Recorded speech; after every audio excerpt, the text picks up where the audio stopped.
Hi, this is Sarah Linger with PianoKeyFinders.com, and I want to show you some kind of weird, cool thing that I just discovered with the piano key name card. Okay, so piano key name card, you slide behind the keys, lining up black and white keys, and it tells you the names of all the keys. So, for example, if I put it here, okay, so I've got everything lined up where the black keys are the black keys.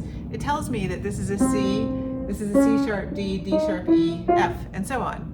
So when you have beginning piano students who do not know their keyboard geography and you start with this, you are guaranteed, as long as they can read letters, for when you ask them to find a C or a G or an F or whatever it is, they will find it on the keyboard. And this one has enharmonic spellings. So you can see that for every white key, there is a sharp and a flat. So for example, you see the E right there in front of us, and there is an E flat and an E sharp.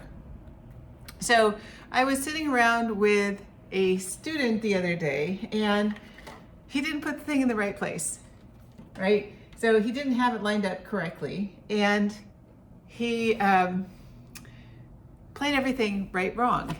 And then I realized right, wrong is not wrong. It's transposition, right? And so if you slide this thing back and forth on the keyboard, then you can transpose without knowing anything about transposition because you're renaming the keys.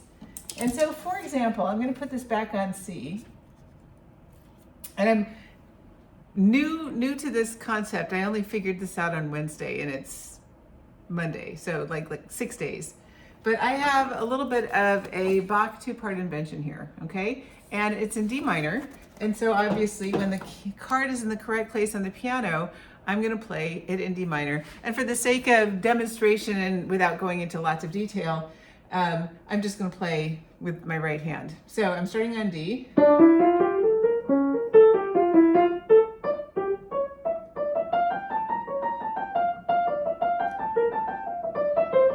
Okay, so you can see that it's in D minor, or you can hear that it's in D minor, or you can trust me that it's in D minor, but it's in D minor. Now, let's say that I wanted to play it in G minor. So in theory, I could do all the calculations and then imagine, like shifting everything up a perfect fourth or down a perfect fifth or whatever, or instead of doing that, I can keep the music the same and I can slide this down or up. Let's see, I'm gonna slide it up so that I've renamed the keyboard. So before the D was over a D key, but now the D is over a G key. So if I'm reading this music, which is written in the key of D minor, and I follow the notes D, E, F, G, A, B flat, D, E, F, G, A, B flat, C sharp,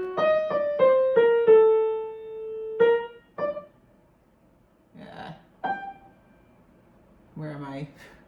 Bum, bum, bum.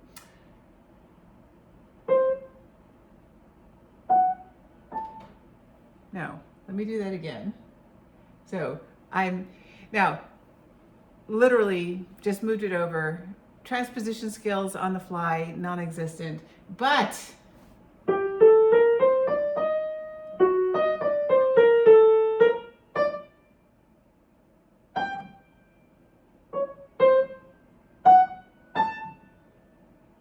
D,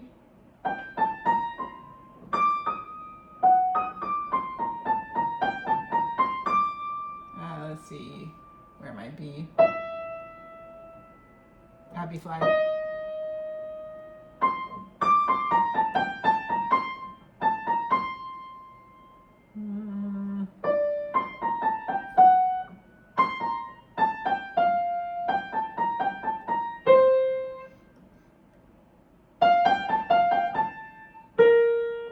You can see that picking it out, because I read well, okay, so there is a caveat, you have to be able to read well, but because I read well, if I get myself lost, I can think, okay, that's a B flat, so that B flat is this key on the piano. So by renaming it, you've just got instantaneous transposition.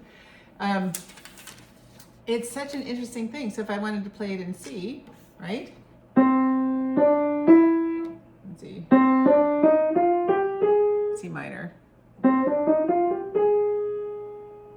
C sharp,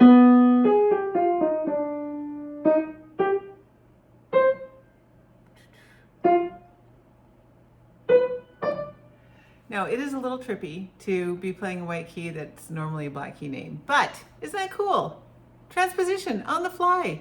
Imagine that you're a church pianist and you normally sing for a full choir, but for whatever reason, all of the women are sick. So you now have to play for men and they can't sing in the range. So if you do this a little bit, it actually comes quite quickly. You can shift the thing down a third or down a fifth or up a fourth or whatever it is.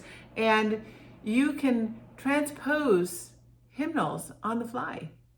I mean, or you have a singer and you're accompanying for a jazz thing and you don't do this. Now, what's really great about this too is it's analog. You can see I have a digital keyboard in the back of me, and you can push a transpose button that'll do this for you. But here, you don't need the transpose button because you're basically renaming all the keys. So that is my cool discovery about how to transpose without having to know anything about transposition, as long as you can read your notes. And then I like using color-coded notes. And so when I have the color-coded notes, that's even better because whatever the colors here match the colors here as well as the letters.